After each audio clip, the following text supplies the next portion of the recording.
Hi, my name is Grace and welcome to Printing Services. So this is the behind the scenes of printing services of making fun stickers. So first we have to design the sticker idea. And then now we're gonna load the sticker format by putting it into the machine and putting it into the rollers, and then make sure when you put it in, you have to make sure it's aligned and fit in perfectly and not crooked. So now we are gonna put in how many stickers we want and also the dimensions of the sticker. And then now we're printing the testing part of it, so understand like, okay, where is the lines lining up and where do they overlap? And now we are developing the sticker, which is really fun and cool.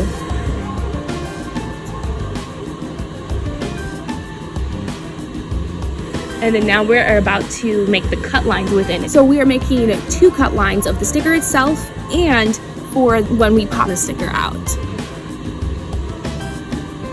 So as you see here, we are punching out the stickers. It is a fun process, sometimes long, but in a fun way. Sometimes it's fun to see who can take out the most stickers. And here's the fun aspect of my favorite part of the job. Put it on my computer of my sticker collection. And here's the final product. Thank you for visiting Printing Services today.